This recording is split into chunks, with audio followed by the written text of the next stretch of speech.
It's a big, maybe even super and historic Tuesday. Good morning and welcome to the Morning Brief right here on Channels Television. I am Bukola Koka. And I'm Jeffrey Uzaman. Of course, all eyes on America, United States of America. Is election day, November the 5th. It's a big decision for the citizens of America between Donald Trump, the former president, and the current vice president. So our eyes are also there to ensure we bring you up to speed with what is going on as we speak. Of course, ballots have been open in certain places. You know, their time zones are quite different. But there have been earlier voting. The people have voted earlier, rather, about 75 million people. So our eyes are there as far as the issue of the elections in America is concerned.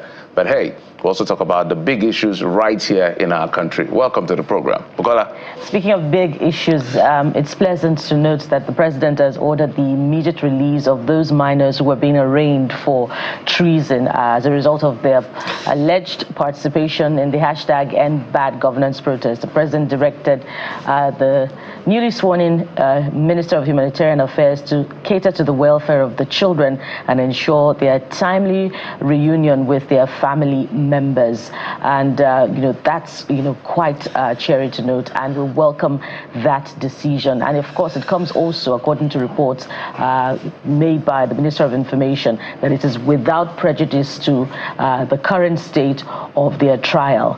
And we've seen the newly sworn-in ministers speak about the task before them, and we're looking forward to them settling into office and hitting the ground running. Of course, we have our eyes also on the international scene, very much so today. It's the big decision day in the United States of America, and both candidates, Kamala Harris and Donald Trump, have today, to convince voters as they particularly visit the swing states, 7 swing states that will form a major decider in this election. According to reports, it's a nail-biting one, and most of the reports turned in showed that both candidates are neck on neck in those states. So we'll keep our eyes on that process. It's a decision, as always, in the history of the world that impacts not just on America, the most powerful nation in the world, but of course also on the entire world. So we'll have that discussion as well today. Jeffrey. Absolutely. So we're going to be big on that one. Talking about the president directing the release of those children, that was supposed to have been done since yesterday. But we must commend him for doing that as quickly as possible, because it shouldn't have happened in the first place. These are minors. And when I remember what the lawyer of the federal government was saying, I just feel embarrassed for the gentleman. I don't know what he was saying. I don't understand the context of what he was talking about, because when you see the charge sheet, we could see the ages of those children. And there's a clear procedure on how to try children, who are minors or underage. We saw them in open court. We saw them making court appearances of over 60 or 90 days. I'm not sure of the numbers now, after they were arrested. Come on, we can do better as a country. So this is one embarrassment that should never, ever happen again, where we belong to a community of nations, and we can't just decide to do things the way we want, how we want, without respect to some fundamental rights of our children. These are our children. I tweeted and said, look, President, protect these children. And I'm happy it's swung straight to action. I'm sure that what will happen is perhaps charges may be dropped. I don't know what the judicial process will be, because they are saying that it's without prejudice to the judicial process.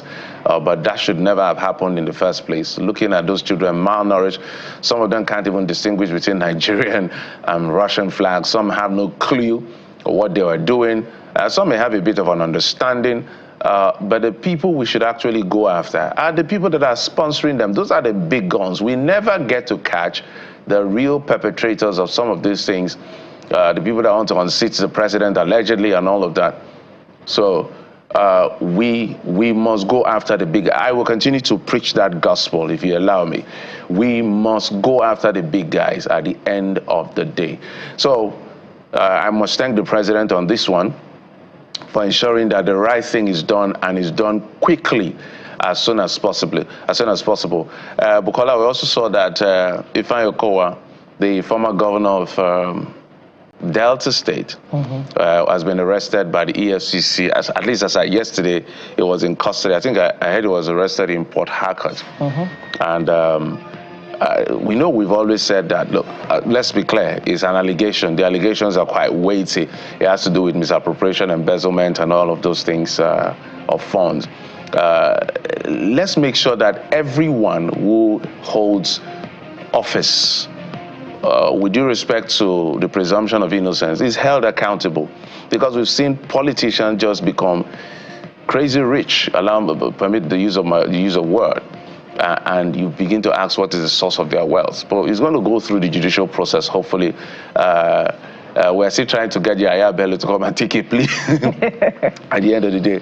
But when I look at the books of the Delta State government, I know that between 2022 and 2023, before the election, Kowa had borrowed up to over 150 billion naira in terms of the debt profile. And funny enough, that particular year, Delta State had the highest allocation in terms of FAC allocation in the entire country. So you begin to wonder how these monies were spent. But hey, that conversation is going to be between him and the EFCC. And a lot more governors, former, have to be called into the room to answer questions. Well, Jeffrey, if you did just a backtrack of trials of politically exposed persons in this country and what has come out of them, you would just want to yawn and turn, on the other side on your bed if you were asleep, or just give up on the conversation, because very little is encouraging as far as trial of politically exposed persons is concerned.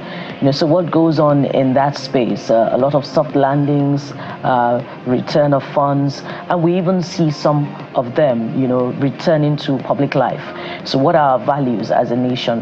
That's the heart of the matter. That's the crux of the conversation. But of course, we'll leave it for another day, to look again into trials and prosecutions of politically exposed persons. But what do we have for you today? In what seems like a never-ending war on petrol prices, marketers have hit back at the accounts of the Dangote refinery on the alleged importing of substandard fuel. We'll be speaking with the president of PETROAN this morning on that and sundry issues. Well, it's a big day for America. Well, we'll leave Nigeria for a bit. We'll head to America for as they will be electing their new president. These two, gentleman and lady, Kamala Harris, Donald Trump, one of them will eventually become the president of the United States of America. Is this going to be a big comeback for Donald Trump, who has had, they say he's a convicted felon now, of course, 34 count charge, or found guilty, survived an assassination, and all of the back and forth. And of course, Kamala Harris, she's new in the game as far as this level of politics is concerned. Will she shatter the glass ceiling? Well, the Americans will have to make that decision today. And besides that, we also touch on the softer side of things as we speak with the prominent screenwriter and filmmaker Ike Osoka to discuss the journey and challenges within the film industry. Yes, Nigeria's fast-rising film industry gets our attention yet again today.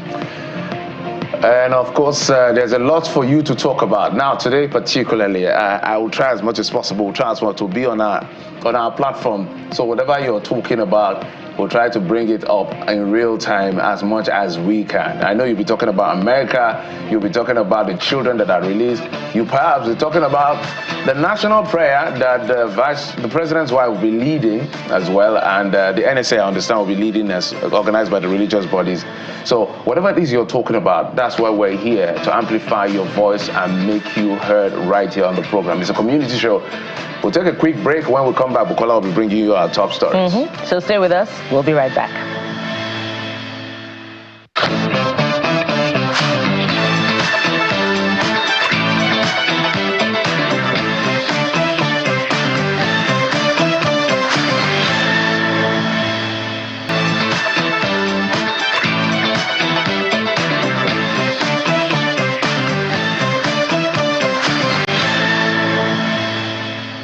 And Welcome back. And top on the brief this morning, we start with that incident that made news over the weekend and continued into the week. Following the outrage that trailed the arrest and arraignment of minors over the #EndBadGovernance protest held in several parts of the country in August, President Bola Tinubu has directed the immediate release of all the detainees. This was disclosed by the Minister of Information and National Orientation, Mohammed Idris, on Monday after the president swore in 7 newly appointed ministers cleared by the Senate. Mr. Idris also says the president directed the Ministry of Humanitarian Affairs and Poverty Reduction to immediately see to the welfare of those minors and also take a part to ensure their smooth reunion with their parents or guardians.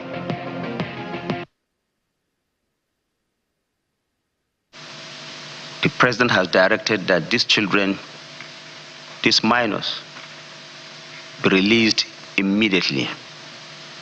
This is, of course, without prejudice to whatever legal processes there are. The president has also directed the Ministry of Humanitarian Affairs and Poverty Reduction to immediately see to the welfare of those minors and also take part to ensure their smooth reunion with their parents or guardians wherever they are in the country. Number 3, the president has directed that a committee will be set up immediately to be headed by the Ministry of Humanitarian Affairs. It's actually an administrative committee to look at all issues surrounding the arrest, detention, the treatment, and finally the release of these young minors. And if there are any infractions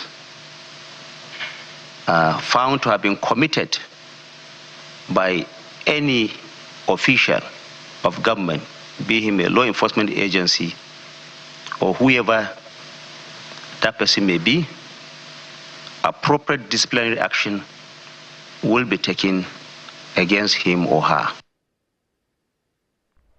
And President Bola Tinubu has called on the newly appointed ministers to see their work as a call to service. Speaking at the council chambers of the presidential villa in Abuja on Monday, when he swore in 7 ministers into his cabinet, the president thanked them for accepting the call to service and described their acceptance as a very serious commitment. You'll be part of people who will receive criticism and abuse. Don't worry. Stay focused. Stay resilient.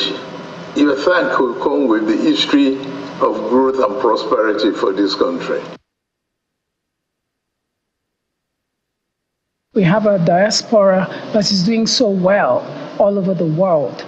And if we can partner with them and ensure that we bring them into the administrative initiatives and use them also to forge strategic partnerships with financial institutions all over the world, that would in no small way enhance the workings and the service delivery. The most important thing with the trade agreement is to make sure that we go after optimizing the AFCFTA for Nigerian businesses, which means pragmatically supporting them at this time to export their products.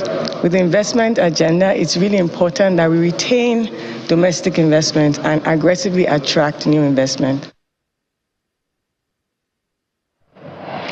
Now away from the presidential villa now, but operatives of the Economic and Financial Crimes Commission have arrested a former governor of Delta State, Ifeanyi Okowa, for alleged diversion of 1.3 trillion naira derivation fund from the Federation account between 2015 and 2023.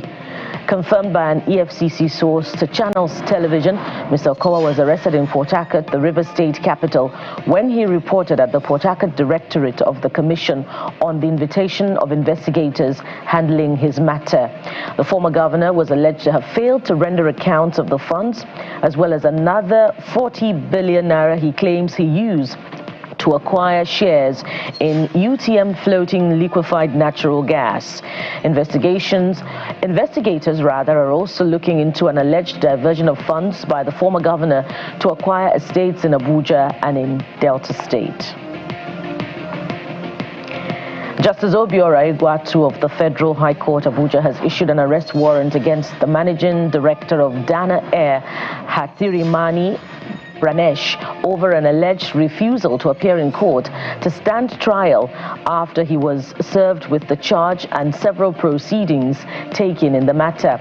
The judge held that in line with Section 184 of the Administration of Criminal Justice Act 2015, the court can issue an arrest warrant against any defendant who refused to appear in court. He subsequently adjourned the matter to January the 13th, 2025 for hearing. On October the 10th, the federal government, through its lawyer, had prayed the court to issue a bench warrant for the arrest of Dana Air MD. She had argued that Ranesh had refused to appear for his arraignment in the charge preferred against him by the Office of the Attorney General of the Federation. But the defense lawyer had disagreed, arguing that they had filed a preliminary objection challenging the jurisdiction of the court to hear the matter and that the prosecution had already been served.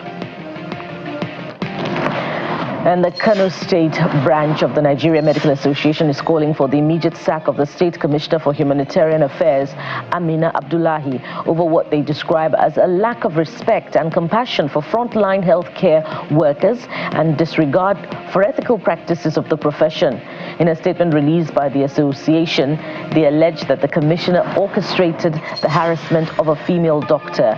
At the pediatric unit of the Murtala Mohammed Specialist Hospital, the association gave an ultimatum of 48 hours from Monday for an immediate response from Governor Abba Yusuf, or it threatened to halt all medical services indefinitely across the country. The Petroleum Products Retail Outlets Owners Association of Nigeria, PETROAN, has accused the Dangote refinery of trying to suppress competitors in the downstream sector. In a statement signed by its spokesperson, Joseph Obele, and in response to the refinery's claim that marketers are complaining of its petrol pricing because they want to import substandard products at a cheaper rate, PETROAN alleges that the accusation of importance of standard product by Dangote is a gimmick for attempting to maintain monopoly. The refinery had in an earlier statement disclosed that it sells petrol at 990 naira per litre in trucks and 960 naira per litre into ships, and insisted that only substandard products can be imported at cheaper rates than its rates. But the marketers maintain that consumers get the best value for pricing when competition is at its peak. Hence, competition should be encouraged. And citizens of the United States of America that will be outside our shores now troop out today to elect their leader for the next 4 years. And in what is billed to be a closely contested race between current Vice President Kamala Harris and former President Donald Trump, all eyes will be on America to find out who will be ushering the American nation into the new era. Of course, that will form part of our conversation also on the program. But in sports, Liverpool boss Arne Slot lauded Xabi Alonso's record at Bayer Leverkusen ahead of the Spaniards' return to Anfield in the Championships League on Tuesday with the German champions. Alonso, who scored as Liverpool won the 2005 Champions League final, was reportedly the Reds' top target to replace Jurgen Klopp as manager at the end of the last season. But the 42-year-old instead opted to remain in Germany, having led Leverkusen to their first ever Bundesliga title and the German Cup without losing a game, as well as reaching the Europa League final. Slot was handed the daunting task of succeeding Klopp, but has made a remarkable start with 13 wins and 1 draw from his opening 15 games in all competitions, and is hoping his side can maintain the good form when they welcome the Reds' legend to Anfield.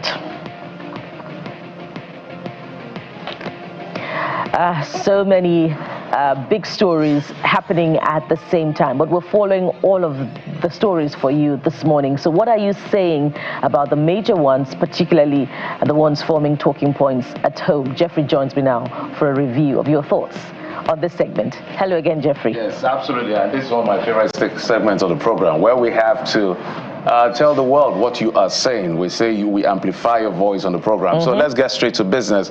And the first has to be the announcement by the Minister of Information, the President directing that those children that were incarcerated or that were not in prison now, behind bars, if you say, since August. Since August, August, September, October, November. Come on, man. And according to reports by their lawyer, hoping that it is the reflection of what is really happening, they had been without food most of the time. Children should never be subjected to that anywhere in the world. So let's get to it. This is what Mega Mix is saying. I guess they have now concluded and realized that protest should not be treason in Nigeria. I repeat, those who purportedly fought for democracy and the rule of law in Nigeria today fighting the same democracy and the rule of law. They championed protests at the time, but today protests are seen as a weapon fashioned against them. This time, time is indeed the true test of one's identity and intention. And Ola Kunle, this is what you're saying. Now that President Tinubu has vetoed the decision of the court, I hope this issue won't come back next time. The parents of these kids must please be responsible. Okay. Boundless, I don't know what that means.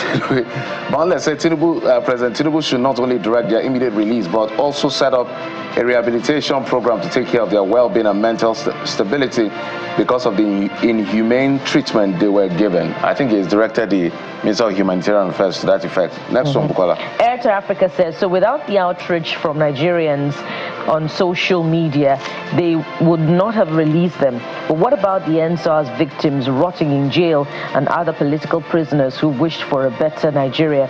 Where's justice and equity?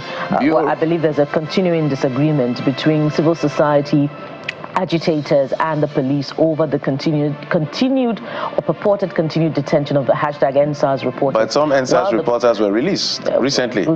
And so I don't know what the police had to say about that. Well, they were released. Well, according to reports, there are some NSAS reporters that protested that are still in detention. In detention, okay. Since 2020.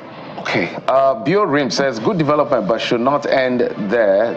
Those should be forwarded for rehabilitation, I guess. Engage them in skilled, maybe acquisition. This will keep them away from the streets.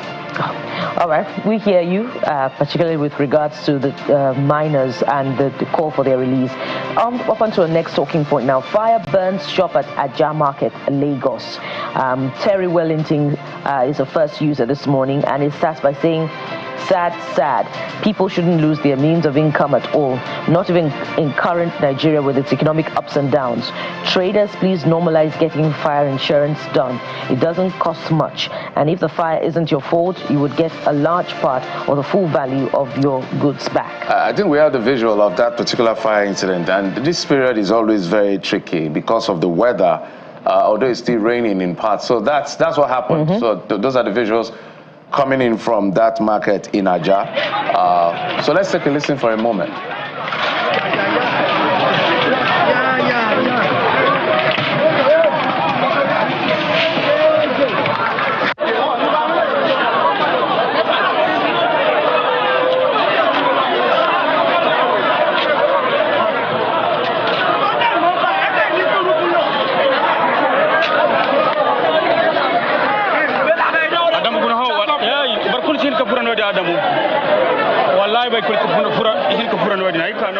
So there you have it. Very unfortunate incident, and we've seen this a couple of times in Lagos, and something has to be done to checkmate incidents like this. But let's go back to what you've been saying. As far as this is concerned, Ibukun says, when will the government start a preventative measure for the market, no basic fire training? And Koja Mek says, this fire outbreak, I believe they meant to write, has become an incessant occurrence in Nigeria recently. State governments and the local government should find a way to put an end to this because it's really affecting people badly, especially in these hard times. Well, we must also not underestimate any aspect of our businesses as Nigerians. However small your business is, there must be be a safety culture put in place. You know, the simplest of fire drills should be done in practice for your employees. Even if you have 2 employees, there must be a fire extinguisher. There must be that education. Yeah, especially now that, Bukola, sorry for cutting in, especially now that the economy is this hard. It's not the time to lose things to fire. Certainly not. All it says, may God help the people that are affected. Oh God, not in this austerity period. Exactly, took the words out of my mouth. I hope the government can help them with tokens to start up again. And up to the next talking point now, protests in Abuja over fuel crisis and inflation. Innocent is the first user. Innocent says fuel price seems to be a major determinant of price of goods and services. Let the government do something about it. Indeed, when the price of petrol goes up, every other person catches cold. So it is not just a major determinant. The price of crude oil has come down, but we're not seeing a... Well, we'll talk about that. Thank God the people that are in that space will be joining us to talk about this. Go to share 01. I hope I pronounced that name correctly. If I didn't, my apologies. Almost 10K fuel can't take you anywhere again. Bukola, a car used to take maybe less than 15,000 to get filled up. Now he's getting to 100. About 80, 90. Let's not go there. I'm not going there. Not at all. President Bola has to do something as quickly as possible. I don't want to have a headache this morning, Jeffrey. So let's just move on. Let's talk about. I think let me go straight to because. Did I just speak? Okay, let's get straight to the EFCC arresting former Governor Okowa. That's what the bump price of petrol can make you do, by the way. It made me stutter. All right, so let's get straight to it. The EFCC had actually arrested former governor of Delta State, Ifeanyi Okowa, who was a vice presidential candidate in the last election over allegations of fraud. C Vibe says, wow, this is a big twist in Nigerian politics. Ex-Governor Okowa getting arrested. That's bound to stir up a lot of discussion. Which has started already. Akedo News says, it's not a new thing. Once any official steps down, they're always called to question. Abdullahi Adnan says, I hope it's not going to be another comedy drama like the case of Yaya Bello's arrest in connection with corruption. That's allegation, by the way. Gaskia, EFCC is losing public trust regarding arresting big politicians in Nigeria. By the way, Ifeanyi Okowa has actually been arrested by the EFCC. The EFCC has not been able to arraign Yaya Bello, so those are the facts now. But those are the things we've been tracking. As I said, keep them coming because I know you're talking about a lot of things. I will try as much as possible to take a look at what you're saying on X. As soon as our WhatsApp is up, we'll also get you to be part of it as well, bringing your stories and all of the thought you have. But the first conversation, there's been almost a never-ending back and forth, as Bukola will put it, between Dangote Refinery versus marketers. I'm talking Petran, Dapman, Merman, all the mans. We'll have that conversation. What exactly is happening? What is this war really all about? We'll talk about it after the break. Join us again.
Welcome back. Our very first conversation has to do with the back and forth between marketers and, of course, the Dangote refinery. Since that refinery came upstream, it's been one challenge or the other. In fact, as a matter of fact, I've never seen Aliko Dangote do that level or that much of pressers in my life. The man is literally getting gray because of the coming of this refinery. And there's been some disagreement. It has come in layers. Initially, it was the NNPCL, now it's the entire spectrum of marketers. So there have been pressers being released about what is going on. First, Dangote had complained that they are not buying from him. Ipman responded and said, look, we would like to buy from you, but we'd like to have a conversation. They say there's a registration process and all of that. The marketers are also saying they are going to import so that it's not going to be a monopoly. Dangote is saying, you shouldn't import because we have it right here, homegrown. We've done that backward integration. What's the point? It escalated to the point where he's now saying, look, the reason you're importing, the only way you import things that will be cheaper than what I'm giving you is because it's substandard. And that triggered the entire spectrum. And they've been responding from people in Dapman to Petran and all of that. So we're being joined in the program by the president of Petran, Mr. Abilis Gillis Harry. He joins us from our Abuja studios. Mr. Harry, thank you so much for coming on the program, sir. Thank you. Good morning. Thank you for having us. We're going to unpack this issue, but let's start broadly because we've had this conversation time and again, and we're going to take excerpt. My producer will put up the full statement of Petran, led by you, who is the president of Petran, and then we'll look at some of the excerpt of the statement. When I read the statement last night, I was like, oh dear, all gloves are literally off. Is that where we are right now, Mr. Harry? No, there's no gloves that is off. It's just Petron, amongst other stakeholders that are very patriotic and willing to serve Nigerians in the best way, will not at any point in time be denigrated. We have never removed our gloves. Dangote is one of us. We love the fact that he has made this kind of sacrifice and made this investment in Nigeria. We are very proud of him. However, after the pride, we need to get into business. And what we are surprised to see is that we seem to be doing business only on airwaves, and that's not the way this business is done. We have an NPC that has been dealing with us for years, and through PPMC, then now NNPC Retail. And there are very simple procedures on how to make this business to work. And that is where we are. So we actually are letting the true information be on in the public palace, and then everybody can sit back and then say, okay, this is what we want to do. We want to patronize Dangote Refinery. We have no reason not to patronize them, but we have to also let the system know that there are different players in the industry, and all of us have a role to play. And while we are all about doing that, we must focus on the Nigerian and ensure that the Nigerians don't suffer for anything. So no gloves are off.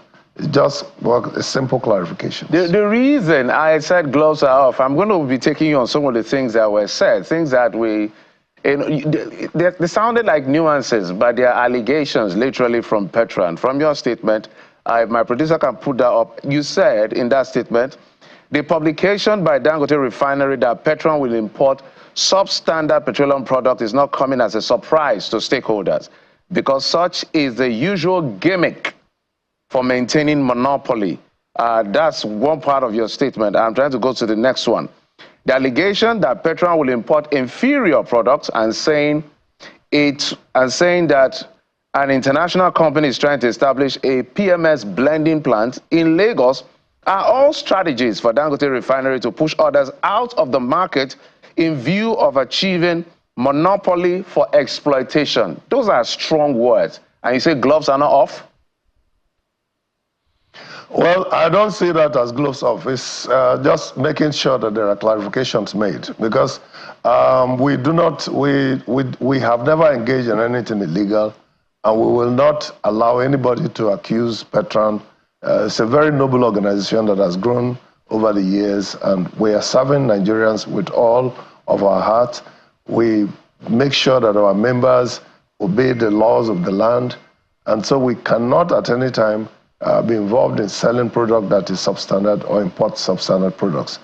So those are simple clarifications that needed to be in the public parlance. Let's assume, without conceding, that Dangote Refinery indeed has a point. And during that big launch of the refinery, when it was now set to begin dispensing product, of course, pressmen embarked on a tour along with officials of the House of Representatives. And we saw the testing, we saw the presentation of the product, and we saw that in a clear departure from what we have been seeing in the country, a very clear product, almost transparent. But what we see, what we have seen in time past and even now is somewhat yellow-colored petrol. And of course, the refinery has made us to understand that that quality of product is not good for the vehicles in Nigeria, and that is what is responsible, for the wear and tear of our vehicles not standing the test of time. So what would you say to this seeming evidence that the refinery put out as against the kind of product that we're used to buying in the country, which has predominantly been imported? Well, our big brother, Dangote Refinery, has done a great job in establishing this refinery, like we've said, for the opt-in time. The product that so far has come out of there, to our knowledge, it's only NNPC that can testify to its quality. Other than what you and I see in the media, I have not used Dangote Refinery's product, so I'm completely unable to make any comparisons. However, we have suffered product adulterations in the past out of certain miscalculations, by those who have brought in product. But in the last few months, I believe that the eagle eyes of NMDPRA are watching everybody very keenly and carefully and ensuring that products of the right quality are introduced into Nigeria. And that is what we're using. I can tell you that in the last 3 months, none of my members have been arrested by police or by army or by anybody for adulterated products from the retail outlets because we are now in a regime where the products are properly scrutinized by NMDPRA, not just only the quality, but also the quantity. Weight and measures, the referral ministry is also working on the quantity. And so I can only talk about what I practically know. And what I know is the one that NNPC has been giving to us. So it would be good if the product coming from the Dangote Refinery are clearly defined, so we can see the differences. But we encourage and we are happy with the high quality that is advised and advanced to us. However, let us start business. Let's start putting the product in the cars of Nigerians and work towards affordability. Mr. That is where I think we are now. So this back and forth is not what we want. Mr. Gilisari, let me ask that question in a direct way. The product, the quality of PMS put out by Dangote Refinery that we saw, during that grand launch, as against what we're used to buying in Nigeria, which is more superior? Which is superior? Have you used the product from Dangote Refinery? I'd rather you answer that question. Can you tell which product has come out from Dangote Refinery in comparison to any other? It's only when we know that we can make the comparison. If you had an option to purchase for your vehicle as a professional in that sector, which would you purchase, Mr. Gilisari? I will purchase the best. I'll purchase the best. And but which the would best be the has best? to be available for me. Which would be the best? Right. At this time, we're only looking at colored product and one that comes with color. Which one would you purchase? Water is clearer than all of the ones you have talked about. So will you use water?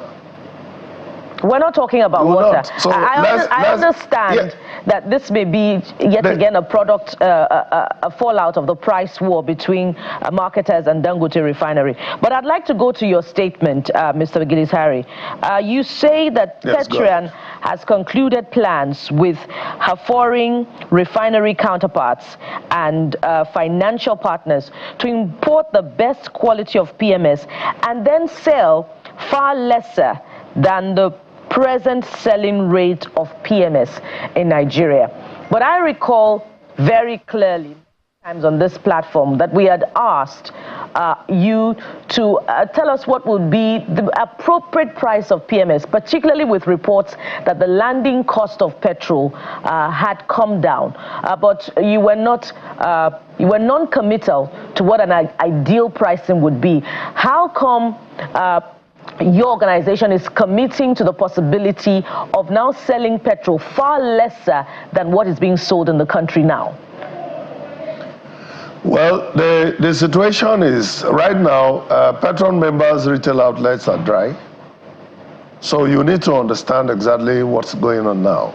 And I want the media to really be asking the appropriate questions and get the appropriate people to make the responses. Most retail outlets today don't have product. We are dependent on NNPC to give us product. And anytime there is no product coming from them into our retail outlets, we stay home and dry. And that is a difficult situation for both Nigerians and us, the businessmen. We want to serve, and we want to serve well. Now, what is the reason why we are looking for alternatives? We are looking to work with Alhaji Dangote's refinery. We are not getting any clarifications or any directions or any red light, any green lights as to how that can happen. We are working with NNPC. NNPC supply challenges from time to time, also debars us from working. We've entered into a fully deregulated economy for the downstream. And so Petron, we have the number. We have the retail outlets that is easy to take off about 40,000 metric tons of product per month, and that will not even be sufficient. So we have had to start to make negotiations with different partners.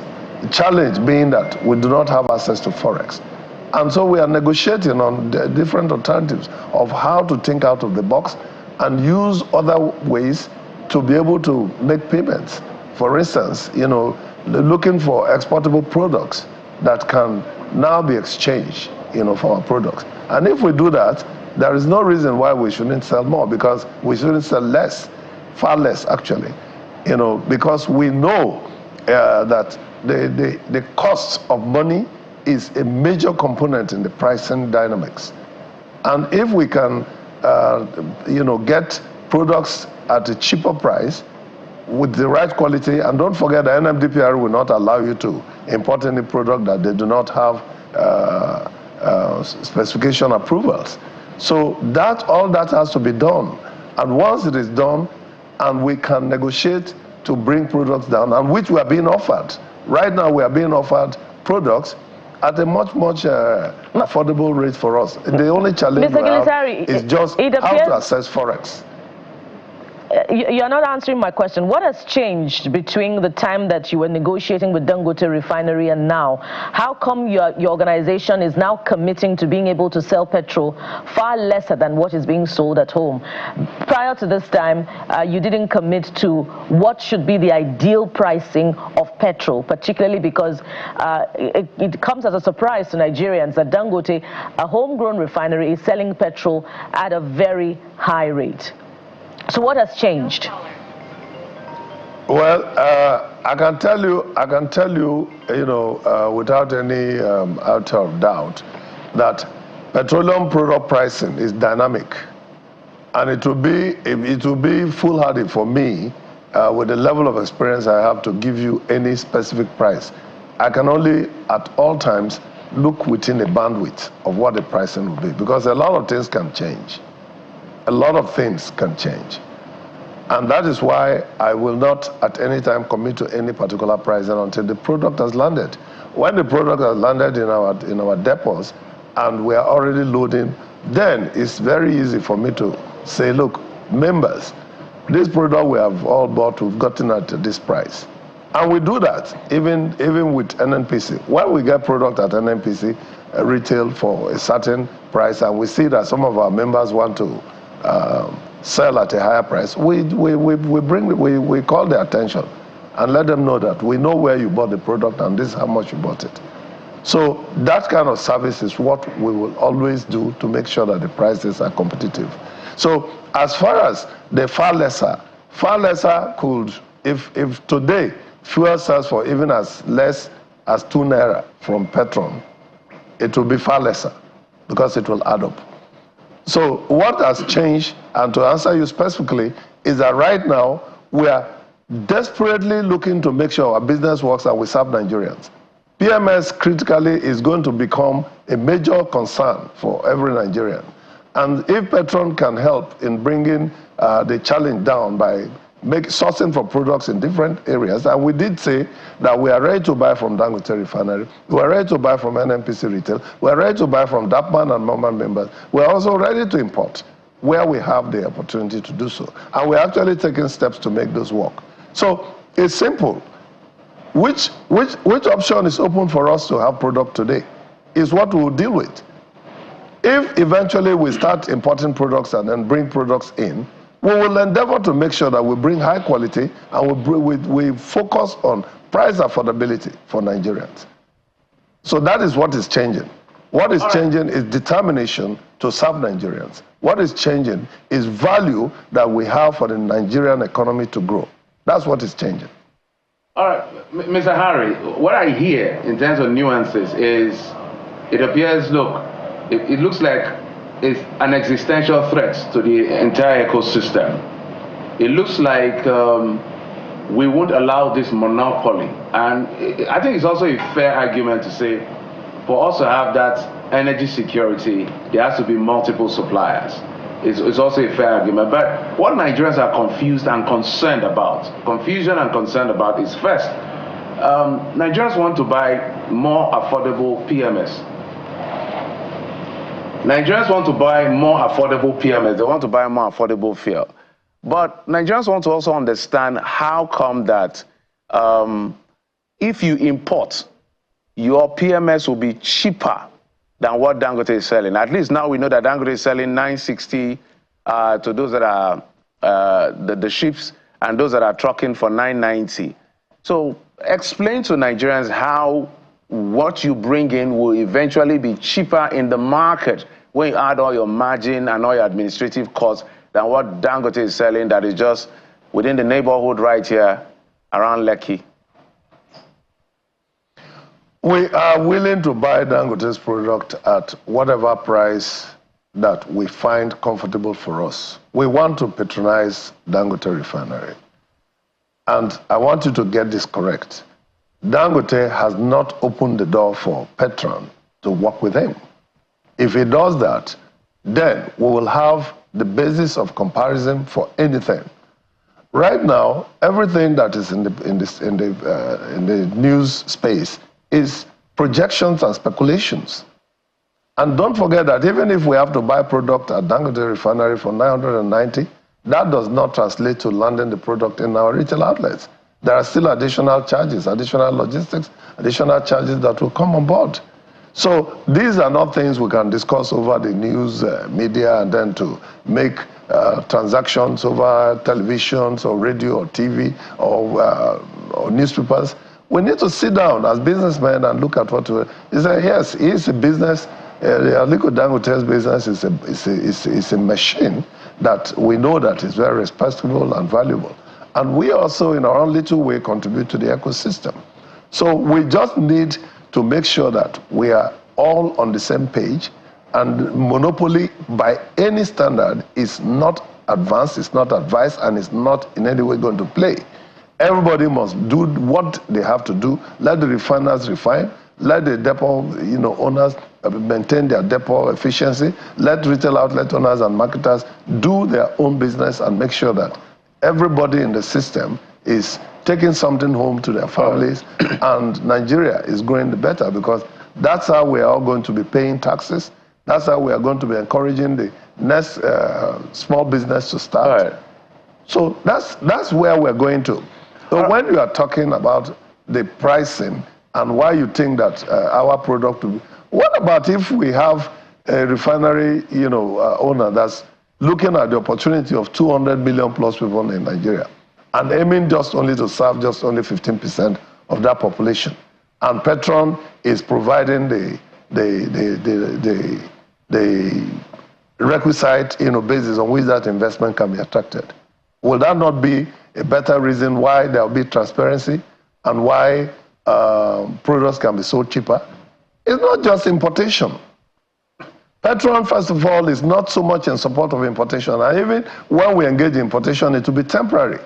We are the ones that have been on the road shouting for state of emergency to be declared on all the refineries, because we have computed that refined products in country will eliminate so many costs associated with... My apologies, Mr. Harry. Any kind of product. If I'm a butt in here, although I don't think you answered my question exactly, maybe the comparison is not quite clear, but I'll read part of your statement, and I'm reading the statement to find out exactly what you are proposing that Dangote should do when you sit on that table. And I'm wondering why he hasn't opened the door, if there's an explanation to that effect, because he said he has not opened up for you to work together. I say, a nation that gave you yet to be disclosed concession for foreign exchange, which was highly criticized by financial experts. Such a country pricing template shouldn't have been templated by selling rate at an international market, but rather it should have been cost of production plus margin. Those were your words in that statement. So perhaps what I get from there is that, look, the country helped you. Why don't you help and be patriotic at the end of the day? Maybe you can correct me if I'm wrong. So what exactly are you proposing to Dangote to say, look, you have already answered the question you're asking. Okay. You have answered the question you're asking, but what we are proposing is, look, the product is there. We have 500 million liters plus there lying down. There is a reason for that product to be shipped out, and so there's space for other businesses to take place. What do we need to do? Look, gentlemen, this is my offer. This is what we want to do. Gentlemen and ladies, these are the prices we have. This is the modality. This is when you pay. This is how you pay. This is when you load. This is how... All of those nitty-gritties have to be tidied. And that's all. Once we get that settled, and we say, okay, this is what we're going... We will tell Nigerians that this is what our pricing template is, and this is what our margins will be. Petron has never hidden the fact that we need to talk about pricing very transparently. The reason why we do that is because we are the last mile. We are the most critical last mile in the value chain of distribution. We are the ones that easily get, battered by the high and mighty. Oh, they bought product from us. The product is this, all of that. So we are careful.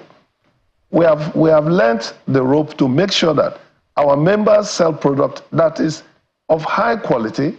Their meters are measuring accurately, and then we make our little margin and take care of our wives and our husbands and our children, and even encourage the Nigerian economy by paying our staff timely. So this is all there is to it. There is nothing too difficult to be able to explain. What we need, and we have written for this meeting, we've written since 2022. So it's not even now, okay? And that meeting needs to be, yes, we're invited for the commissioning. Commissioning is not a place for business, okay? So we needed to sit down and discuss. This is the time. We have even requested, look, let the end users have access to even visit your refinery and do a tour. We have not been given that kind of a listen. So, and which for me, it's a little bit strange, because if I have a refinery of that magnitude, I'll be happy to open it up to all Nigerians.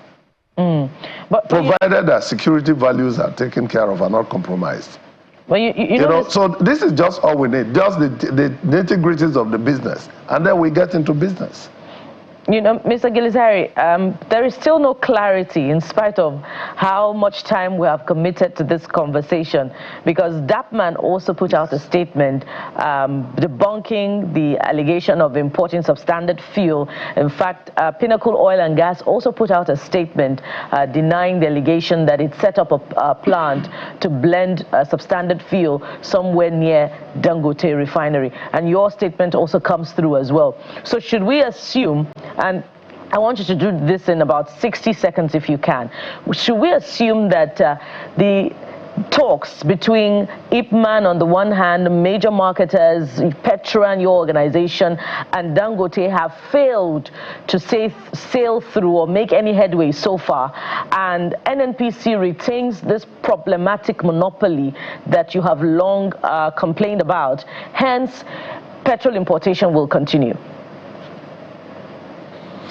Well, I don't think the conclusion in 60 seconds is far from it. One, NNPC has not in any way told us that they want to control the monopoly again. At least in the last 3 months, it's clear to all of us that we can all do business as freely as we can.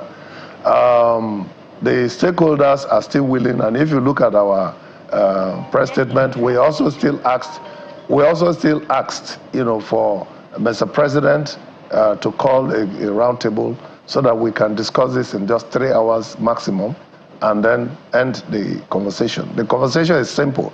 There's a refinery, you are refining. Give product to depot owners, let depot owners be able to sell.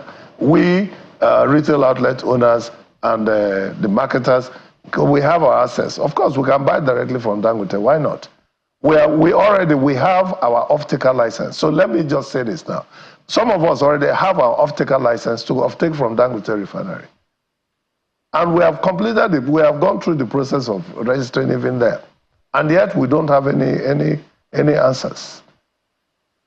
So we will keep pushing the button and encourage Dangote to open up. Let us sit down and discuss. And then hopefully by close of today or tomorrow, we should be able to hear that roundtable meeting, and then we take the business on from there. We want Dangote's refinery to be very successful.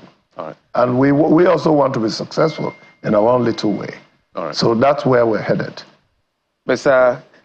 Gilizari, at the end of the day, we wish that this back and forth will come to an end. I'm happy you said you already have the license, off-taking license, but we don't know why both parties are now sitting on the table. But we hope both parties will sit together and will avoid monopoly. And for me, a Nigerian, I want to buy cheaper petrol, PMS, at the end of the day.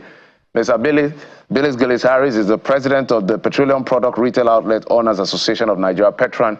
We must thank you for always coming through whenever we call on you. Thank you, sir. Thank you.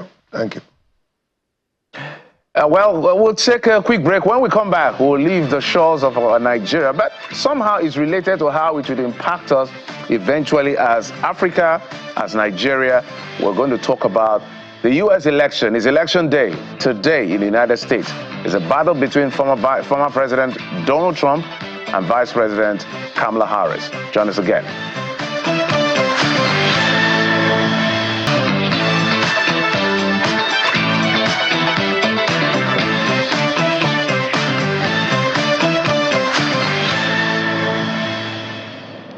Welcome back. So it's time now to visit God's own country, the United States of America, well, from our global headquarters here in Lagos, for a scrutiny of that process that will see the election of America's next president. So it's being asked, will Kamala trump Donald?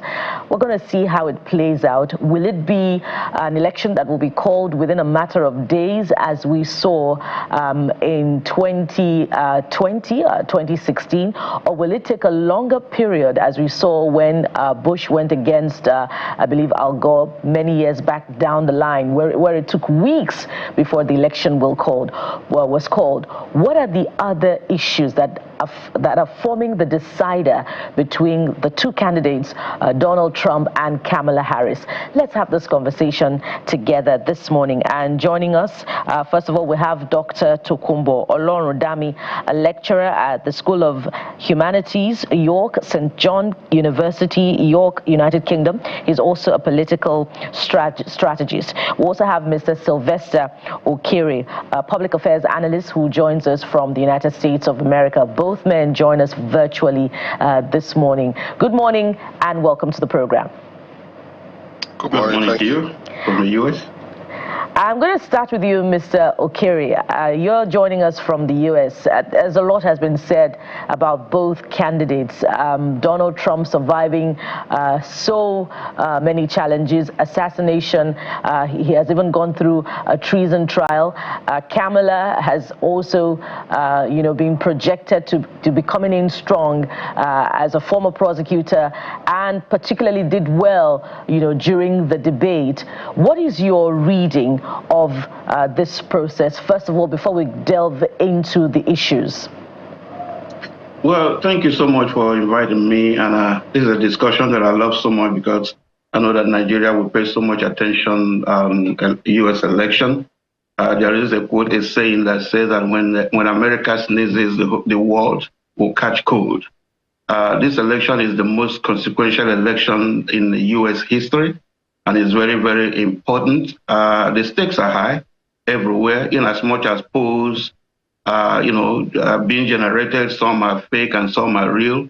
But today will be the defining day, and like you rightly said, I just hope and pray that result will be just as it is, because this is a country that monitors elections or try to supervise elections. If we can't get it right here, I don't know why we are doing it to the other part of the world that we label as third world. So after the election, at the right time, everything should be out so that people know who is the winner, and the country will, go ahead.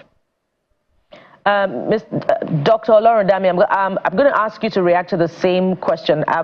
For the record, let's just mention that Mr. Sylvester is joining us at very great inconvenience. It's actually 1 a.m. right now in the United States of America, in Maryland, where he is, and we appreciate him for the sacrifice. So, Dr. Olorundami, perhaps you have a reaction to some of what Mr. Sylvester has said, and your reading of that process so far, even perhaps from the time of the primaries up until now. Yes, thank you very much, and good morning. Yes, it's quite early in most part of the Northern Hemisphere. I do agree with Mr. Sylvester's postulations about America's expectations from the elections, and the observation of many parts of the world. People tend to pay a lot of attention to the United States of America because of its global positioning and the impact of having someone who may be a bit too authoritative, dictatorial in the White House. Over the years, that has resulted in implosions in many countries around the globe. So we are interested, not just from the expert point of view, but also as cohabitants of this planet, from different sectors, different industry. Harris came in a bit late, but she's picked up the pace and has taken the challenge right to Trump, who was having almost like a free ride earlier on because of the poor performance of Biden in the interactions that they first had. My postulation is that it's going to be a very tight race. The result will come in late. There are certainties that the results will come in a bit late because of voter apathy.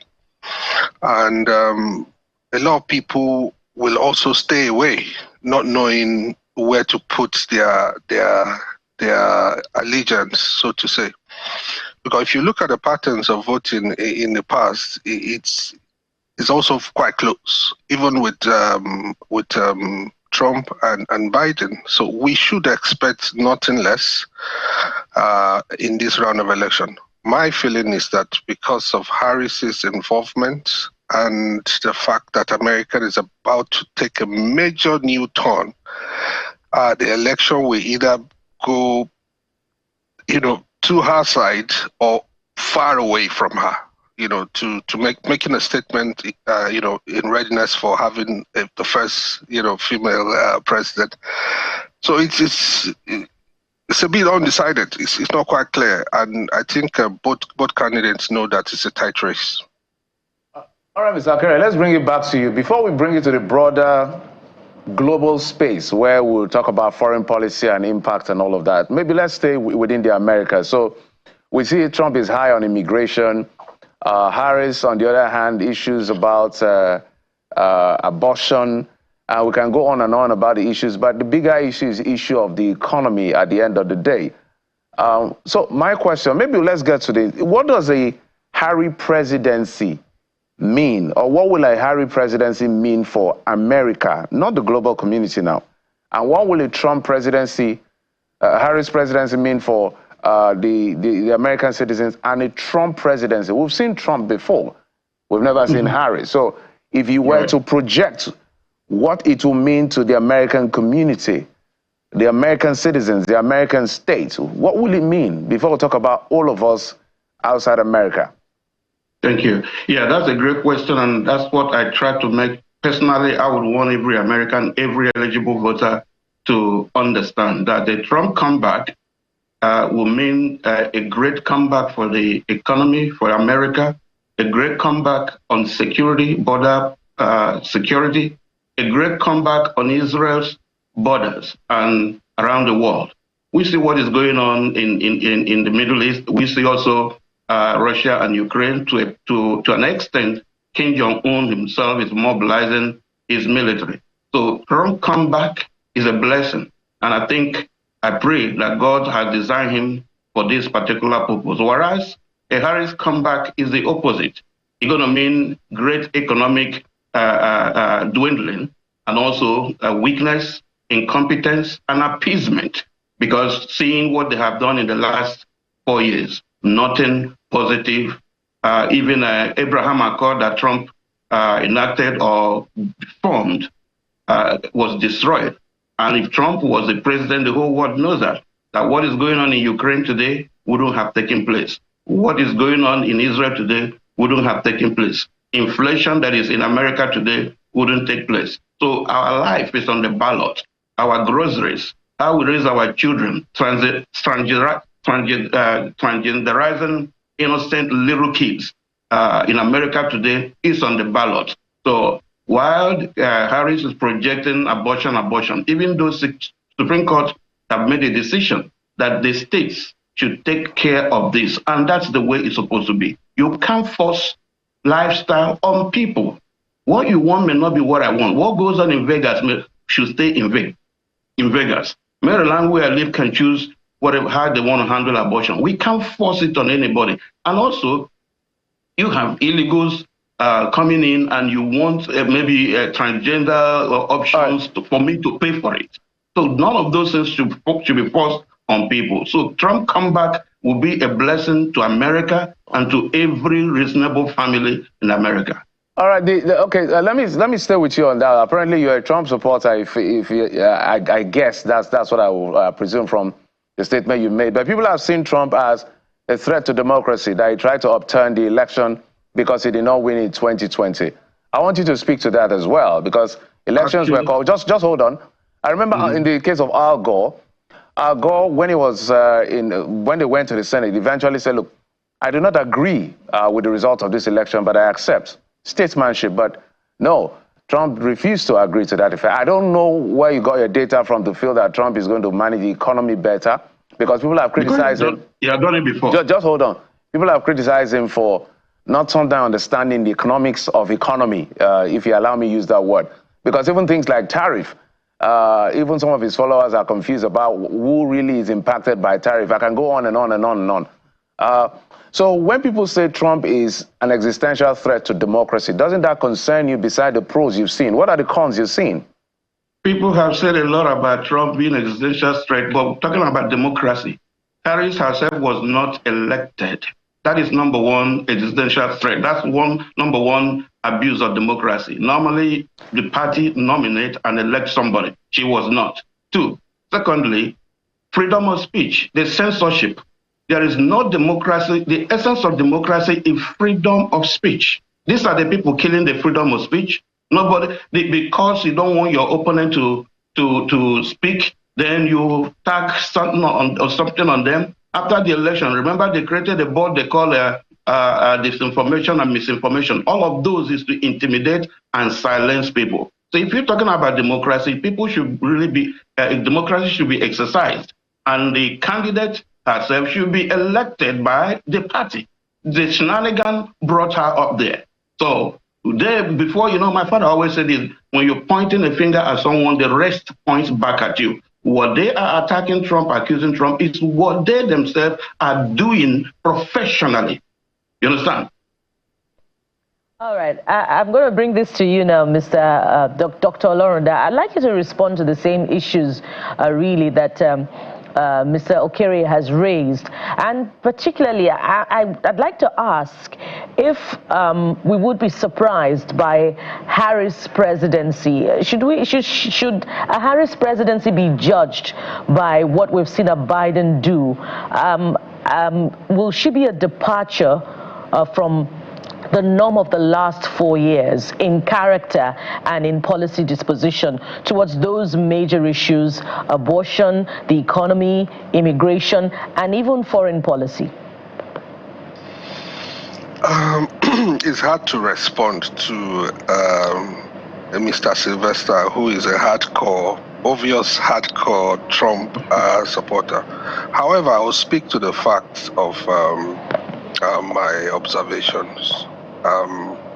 Your question is that will Harris represent the old guard, which she's been part of, or bring about something new? I think Harris will represent something new because it's only natural. You can predictively say that it's going to be a natural occurrence because you expect a kind of fresh sense of ideas and her own persona to come through in her administration. And for one who's come from a background of legal practice, of being a prosecutor and all of that, I expect to see the ascendancy of the rule of law. I expect to see the ascendancy of doing things by the books and, playing by the rules. With the Trumpers who believe that Harris has come through the back door and was not elected, if you look at the rules of the American electoral process, I don't think she's broken anyone, otherwise she wouldn't be on the ballot. Whether she's gone through the long stretch of the rope or the short end of the race, the key thing here now is that Americans will now decide if they want her or not. And beyond the rhetorics of the American everyday life, there is a much global impact that most people are looking at. And I like the way Jeff put it. There are some major concerns about the way Trump does his business. Perhaps the advantage we will accord Harris at this time is that we have not really tested her at the presidency, but Trump has been tested, and we do know his kind of approach. Brute force, making statements that, the initiated ones know that will not hold water. For example, saying you will end inflation, you will end the war in Ukraine. Certainly somebody is going to give. And these factors make it sound as though he's ignorant of what really should go on in international diplomacy. These trends are not coming true with Harris. Yes, there's this concern of everyday life and threats to humanity by some of the extreme right notions about, abortion. These issues are also very, well framed in European politics, but they're not. But in terms of those foreign policy issues that you mentioned, there seems to be a fair consensus that while Trump was president, there was a firmness around them such that, for instance, Russia would not have attacked Ukraine if he was president. He ensured the commitment to from countries to reach their NATO financial target, which saw a new era come to NATO. So are we going to be seeing that same firmness in terms of foreign policy, the Israel-Gaza war, Russia-Ukraine, NATO? Will we see it under a Harris presidency? You will see it. I can't speak for Harris, but particularly, you will see it as an American approach to international diplomacy. You see, what Trump brought and why I think a lot of Americans and a lot of observers are particularly uptight about Trump is that he went out of the books. And some people like him for that, some hate him for that. He didn't play by the rules. He played by his own rules. Trump is a businessman, and he seemed to approach issues like his business. He finds out what each party wants. He finds out the largest party. He pleases the largest party, gets results. That's the approach. This does not particularly solve the problem. It only pushes it back, it backdates it, and you find out that he's applying that force of power in his disposition to getting results. That may not be something we will see with the Harris presidency because, like I said, she coming from, the legal background, there's that tendency that she will want to play more by the rules. We may see a lot more inclusion, especially with relation to African participation in global matters, and things like that. We wouldn't see, that attitude of dominance that we see with Trump, that braggadocious attitude, Africa is a shithole country, Peru is just a piece of shit on the water. That sort of approach to thinking is quite common with the Trump administration, and in international diplomacy, that sort of put people off. This is where I'm coming from as to the firmness or looseness of her coordination of engagement with other countries and international diplomacy. I am not quite sure what we will see, but I will have a sense of the fact that Harris will play by the rules. She will sound more, presidential, and she will sound more coordinated, and not just applying brute force as you can and as you have and as you want. Just. All right, Mr. Tokumbo, let me take you to Mr. Okere. Mr. Okere, on this particular one, I'm looking at Trump and I'm looking at Harris and I'm looking at the world, the complexity of the world we live in. We have a war around Israel, in Gaza and Lebanon. We have the Russia-Ukraine war. We have other instability around the world. So I'm looking at both candidates and saying, who does the world need now? Somebody who is diplomatic or somebody who has that brute force like Donald Trump? And for the record, you said she was not elected. That's not entirely correct. She was confirmed by the delegates to be nominated as the substantive nominee of the Democratic Party after Joe Biden couldn't continue in the race. If not, she will not be on the ballot. So I don't think you were entirely correct on that one. So let's talk about who the world needs right now, especially when it has to do with immigrants in America. I want you to speak to that. Well, anyway, let me correct that, because I used to be African diaspora to the National Democratic Party. There's no candidate that was not voted for. I voted for Obama, and I was Obama's super delegate. Harris was not elected. But responding to the question on immigration, I think she was affirmed by the delegates to be a nominee of the party. That is fact. Thank you, but that's not the normal process. I know. I needed to put the fact right so that we don't misinform the people. All right. Thank you. We're on the same page. She wasn't elected, but I was a Nigerian immigration officer for 18 good years, and immigration process is the same everywhere. The only issue many people are concerned is because of immigration. And Trump said he doesn't want illegal immigration. We need to know the difference between immigration, legal immigration and non-illegal, illegal and non-illegal immigration. For instance, in Niger, I used to work in Kano State, mega trade border. We have people that we are preventing from coming in. Even your next door neighbor, you don't keep your door open. I don't know why people should be bothered about the immigration issue.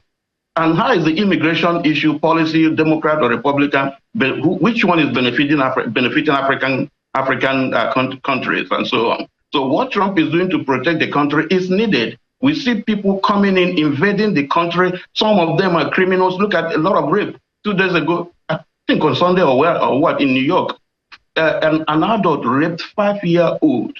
And this is an illegal immigrant. So there is need to protect the country. And he was not asking everybody in America to leave.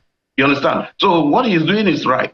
So people that are afraid of that... Mr. Okere, I'm taking you up because you're a Trump supporter. So no. Well, no, hold on. No reason, my apologies. When you say it's totally despicable to rape a child, but we also have white people going into schools to shoot people and kill them in their numbers. Those records are there. So you need to be balanced in your looking at the issues of crime. Putting all crimes in America and immigrants, I don't think is entirely in a good place. No, the point I'm making, illegal immigration is what he's against. Even when you're not dovetailing it into issues of crime. You're saying illegal immigration, and you gave an example of what an immigrant did. I'm saying their citizens go kill themselves or kill their people, children in schools as well. So let's be very clear.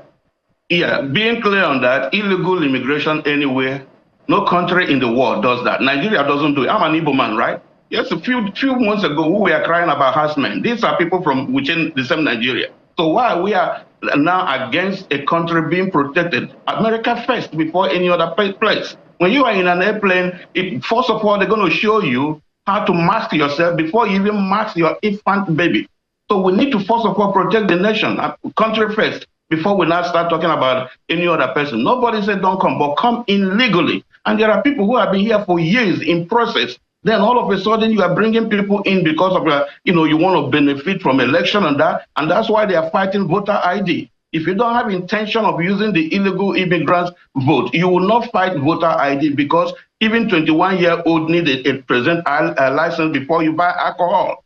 You need a driver license before you get into a car and start driving. It's election. Why is it different that we cannot, use ID to cast votes? So I support the immigration issue that Trump has his own policy. And looking at it, though, many people supporting Kamala Harris, they are not supporting her because she is competent. They are not supporting her because she knows what she's doing. In as much as you might view it because I'm a Trump supporter, seeing his last administration and seeing what he can do, then we know that his comeback will be a blessing to the world. We need peace in the world. We need peace in America. Yes, indeed, Mr. Okere. We know that the U.S. election, is always an event that comes with emotions that pits many people across the globe against themselves. And, 2020 is all too familiar in our minds. Jeffrey's question was more on a global perspective, that which kind of president does the world need now? Would it be a firm president who comes with brute force, using the words of Dr. Olorundami, or one that is more presidential, more democratic in the outlook of Kamala Harris? But let's bring it home now to look at what a Trump presidency or a Harris presidency would mean for Nigeria. Harris pretty much untested, but we have had a Trump presidency with evidence pointing to the attendant impact on bilateral relations with Nigeria. Dr. Olorundami, what do you project it would be for either side for a return of the Trump presidency or an ushering in of a Harris presidency? What would it mean for Nigeria? For me, right? Yes, Dr. Olorundami. Oh, okay, because I didn't hear what my brother was saying. I don't know. There's a technical issue. Okay, yes, thank you. So, First, can I comment on this immigration matter? Yes, go ahead. Because, go ahead. you know, I really felt a bit pushed to the other side by Mr. Sylvester with the notion that immigrants, you know, linking immigrants to some of the crimes being committed in the American society. You know, this happened just a few weeks or a week or so, you know, to the UK elections, where a black chap, hurt some kids in the UK, and that resulted in an implosion that almost became a racial war in the UK. You know, within days, everywhere was turned upside down. However, you know, the rhetoric and rumors were that he was an immigrant and he's of Muslim background and all of that. And before you knew it, people bought into that and started turning against, you know, their neighbors and friends and all that. And all of this was a lie. This chap was a Christian and he was born in the UK. So we need to be very careful about linking crimes to immigrants and things like. I'm an immigrant myself. I came into Europe over 15 years ago, and I have since become part of this system. So we need to be very careful about that. Trump himself, yeah, historically is an immigrant. Kamala Harris, we're all immigrants. You know, if you look at it very critically, we have moved from one part of the world to the other. While Trump will be willing to put up physical structures like walls to prevent Mexicans from getting into America, I see that as not understanding how immigration and the gaps within the porous and tight systems, how these gaps become accessible to people who come into different countries. Those walls they've not made much impact in stopping people. They're just physical artifacts to show division. And in the world we live today, I think we want to see those walls, the type of walls, come down. And proper integration and inclusion, global integration and inclusion. Because if countries are better fitted to support their citizens, people perhaps will just go across the border for holidays. So back to the issues. I think that Harris will. I mean, she's already said it, that she would reinforce the staffing and infrastructure for border control. While Trump, he's been talking tough that he will send people back to their countries and all of that. That may work, that may not work. But I mean, if these people are the same people who will vote, certainly that will produce some kind of results. So what will this mean for Africa? A Harris administration, I expect that we will see a continuation of what Biden is doing. And under Biden, we have seen Biden looking for avenues and opportunity for the African voice to become more pronounced in international discussions, for the African voice to become more included in taking international directions. For Trump, I expect that he will support very firmly and very strongly countries that he feels a need to. And those he feels a need not to, he will also apply the same kind of force in pushing them down and pushing them out and shutting them up, because that, for me, I think is just the Trump method. He finds out what the interest of the American country is, and he will go with that forcefully and to the letter. He puts American first in his time as in his first coming over any and any other issue. And I think that in this second coming, he will only just push those frontiers further. In Nigeria, for example, we have not seen the full benefit of the 2015 AGOA, that is African Growth and Opportunity Act, something like that, you know. we should see more of that, where trade and investment between Nigeria and the United States become a lot more easier to connect and coordinate. We still have all these tariffs and bottlenecks to trade. You know, I should expect that somebody can grow yam in Nnewi and send it down to California and get some money for it with ease. So creating those channels for the African continent, for me, I think is key. I would expect that under whoever, Trump or Harris, you know, the energy transition, you know, initiative would take root in Africa and in Nigeria particularly. All right.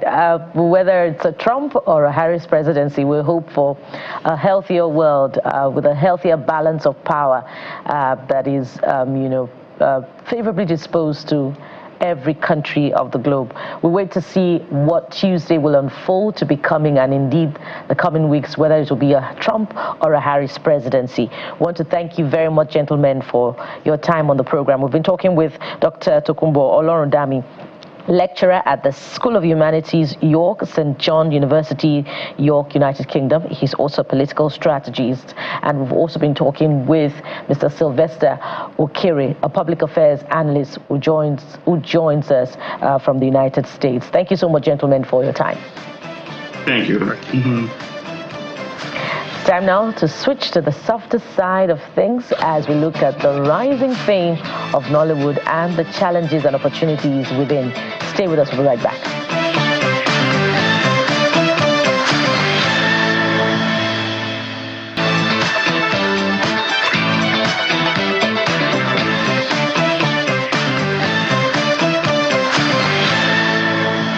I love this part of the program that has to do with, we call it the softer side of life, but it's a big industry where has not been tapped into as much as it should. That's why we always bring it to the fore on the morning brief to talk about the drivers of that space. And today we're being joined by Mr. Ike Kosoba.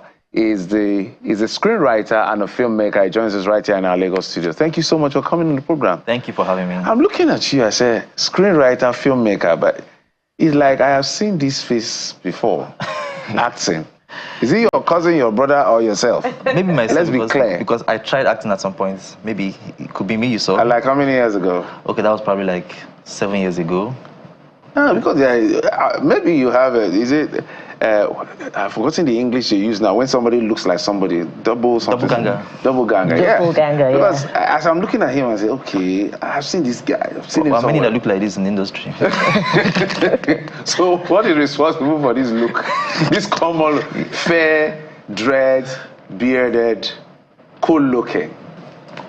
It's our signature. Okay.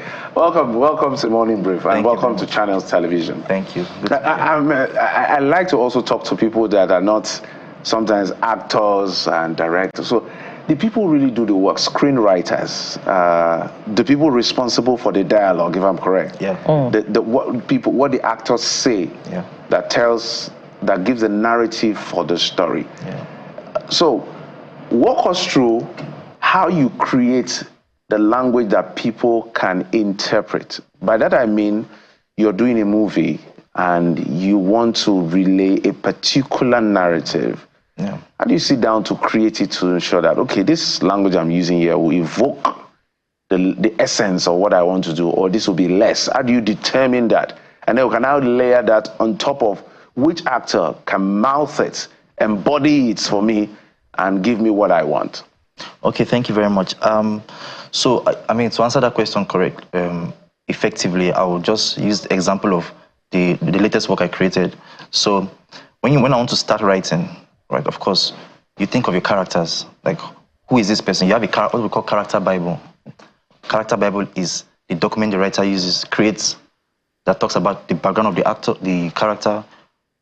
You may not see all these things on screen, but the writer himself knows where this character was born, what kind of childhood this character had, what kind of educational exposure this character has. So when you decide all that, you now say, okay, if my character is an illiterate, for example, or did not go to university, I know that the tenses have to be in a particular way.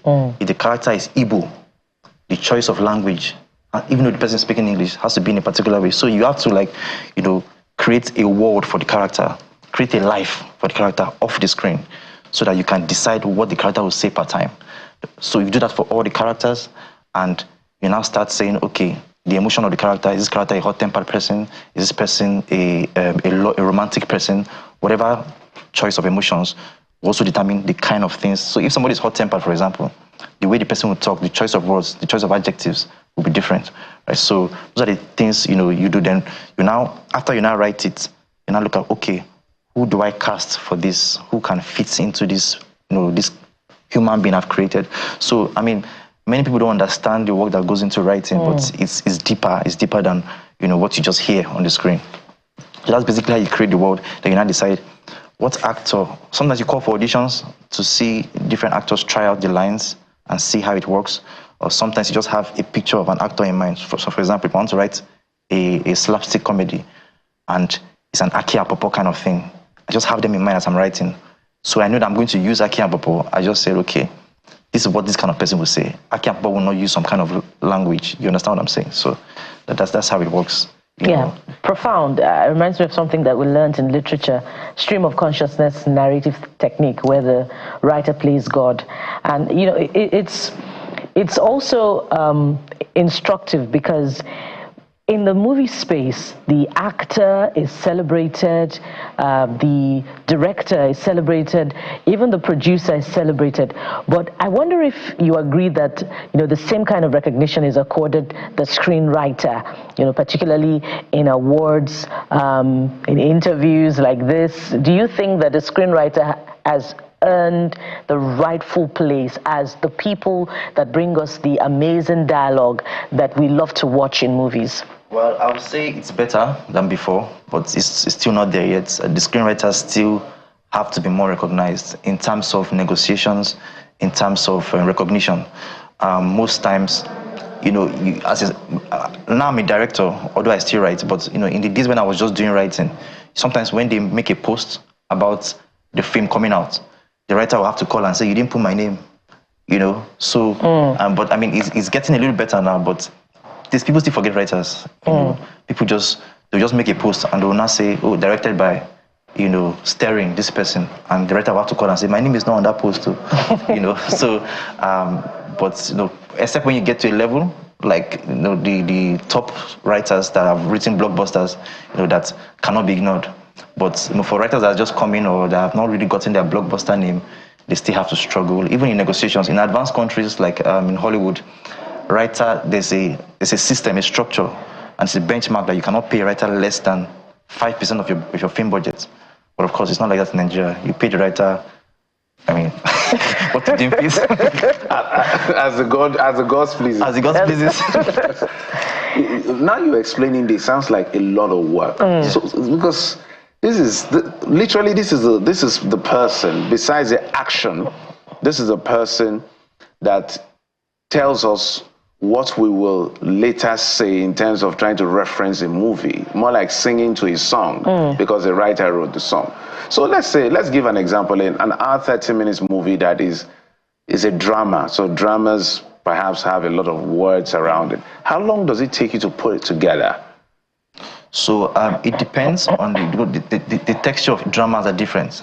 For example, if you're writing something that is quite poetic, for example, maybe you write an epic where they have to bring in proverbs related to the culture, the research time might be different.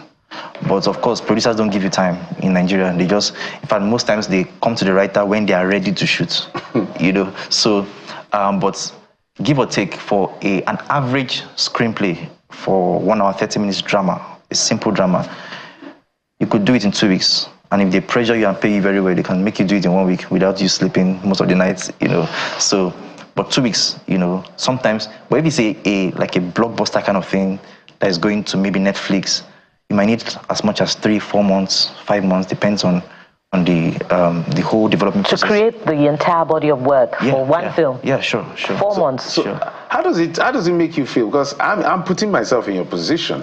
How does it make you feel after you've done all of this work and you go on set and you're watching, and then somebody is trying to mess up your late night work? How do you manage that? Do you go to the set, by the way? So as a rule of thumb, mostly they don't allow writers to be on set because a writer is very religious with his work, and most times, I remember when I studied theater art. So when I was in school, when you're staging a drama that's written by one of our lecturers, we always pray that the lecturer doesn't come, because there's no way you can actually do it exactly how the writer wants it most times, So, but when you have opportunity to be there to watch, you can't. Your job is done once you're paid, except you're the director and the writer.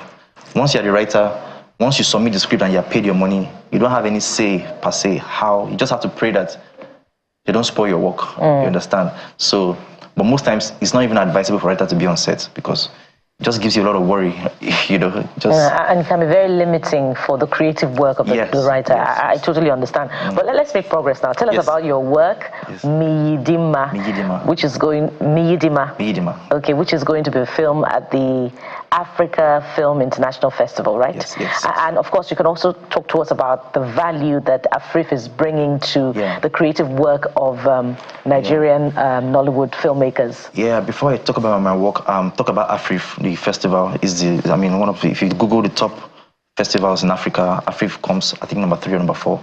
So AFRIF is a blessing to the industry, and I think the AFRIF founder, Chioma Ode, did this 13 years now. She's been doing this consistently.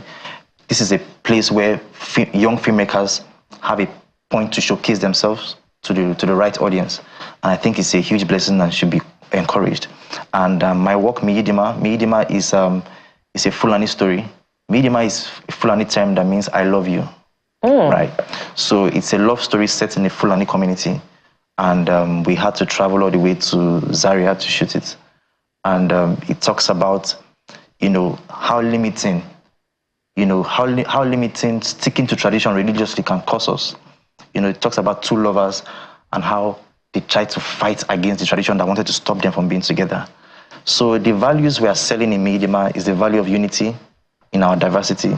It's also, beautiful. Of course, the value of love, and love should conquer all, and we shouldn't judge people by where they come from, but by who they are, who we are seeing right in front of us. So Miyidima is showing in AFRIF this Thursday, on the 7th of November by 11 a.m. And it's just so exciting for me, because it's one of the opportunities for me to show my work on a big screen for an international audience. Yeah.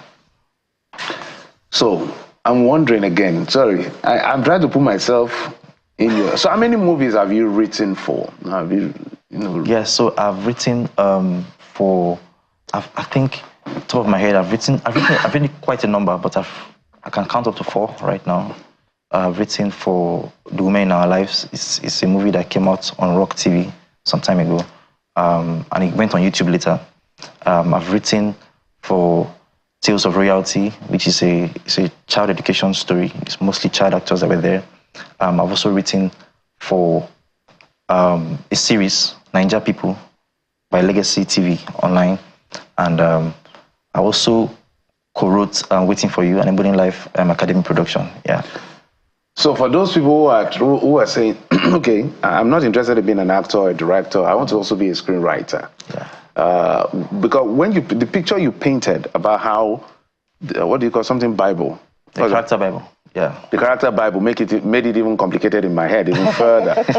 So I'm wondering, for those who want to be like screenwriters, what level of education do they need? Because it feels like you must have certain level of sophistication to be able to write for everybody. So if somebody's playing a Wole Soyinka, hey, you know what that means. Yeah. Somebody's playing the guy on the street. So transiting from this level of sophistication to that level of this to that level, what level of education is required to be a great screenwriter, or just a gift? First, yeah, it's a gift, but the gift doesn't, automatically make you a good screenwriter. It has to be developed. For example, in my case, as I said before, I studied theater, but however, I wasn't writing when I was in school. I didn't major in playwriting when I was in school. So I had to come out of school and start learning, self-taught, how to screenplay, because there's a difference between writing a stage drama and writing for screen. So I had to watch YouTube videos. So you will tell us what the difference is? Yeah, so being a playwright, just like Wole Soyinka, Death and the King's Horseman, those plays that you wrote for stage, plays that are written specifically to be acted on stage are called drama and plays, stage plays. But you're writing for screen, you're screenplaying it, meaning that you're writing it with the screen in mind. You're writing it, the structure is different. How the scenes transit is different. You know, how much of, how you can cut to time is different. So it's a whole technical thing that we don't want to go into now. But basically, the level of the question you ask, you just need to be able to read and write. I mean, you must be intelligent, of course, but you must be able to read and write and study. So every story is different. If I write a love story today, I might be called to write a sci-fi tomorrow. When you bring me in that world of sci-fi, I'm a novice. I have to research. So if you're a good researcher, and you can read and write and understand, you can actually, you know, some people are not even writers per se, but they talk to a writer and they tell the writer how it should be, and the writer just structures it for them. So you just be able to be a researcher, a deep researcher, be ready to, you know, read about, know something about everything, basically. Yeah. Just for the record, Miyidima is setting an ancient time or it's contemporary time? It's actually modern traditional time, yeah. Oh, okay. Whether it's ancient or modern, but it seems like there is an abundance of, you know, stories of the African narrative that seems to be gaining attention now. As a matter of fact, we hosted a filmmaker some days ago who has produced a movie that has made it into the Oscars as a nomination for the, not the nomination now, a category of the international feature film. What is the potential that you see about Nigerian narratives, original narratives, for the selling of not just Nigeria, you know, to the African world, but also positioning Africa as that place for stories to be mined? Okay, thank you very much. Talking about our indigenous stories, I think that we need to focus on that more, because you can't tell a contemporary story more than the people that have the civilization, in quotes. But nobody can tell our stories more than us, right? So with the right investment in excellence, you know, we are the ones that, for example, I'm an Igbo guy. I went to shoot a film in Zaria, you know, and you realize how connected we are, like on this same soil that we are in. Like, you can look at a new set of people and understand them better. Nobody can tell our stories more than us. And there's a lot of gold that we need to like mine in our stories. So many. So Miyidima talks about the Sharo culture. That's where somebody goes to marry a wife in the Fulani community and they beat him before. Oh, I remember, yeah. So we use the Sharo culture. We told the love story through the lens of the Sharo culture. And you can imagine so many other things that you can do with our culture, and, you know, how you can just weave stories around it. It's endless. It's an endless possibility. Yeah. That's why we're here to mine all of those endless possibilities by bringing the drivers of the space. So the morning brief. Thank you so much, Akashoba. Thank you. How do you pronounce your surname? Osoka. Osoka. Yes, thank you. Osoka. I knew something was not right. Something was all right, yeah. Osoka is a filmmaker as well as a screenwriter. Thank you so much for coming on the morning brief. Thank you very much. Thank you for having me. Well, okay, that's it for today. And our eyes now are on America. We keep saying that. America decides today. But thank you so much for your time and company. Don't forget, top of the hour will be Sunrise Daily. I'm Jeffrey Uzoma. Well, the week is still young, hoping for more pleasant surprises down the line through the week. And stay with the Morning Brief and, of course, with Channels Television. All three will be bringing you all of the stories. Thank you for watching. I am Bukola Kroka. Bye for now.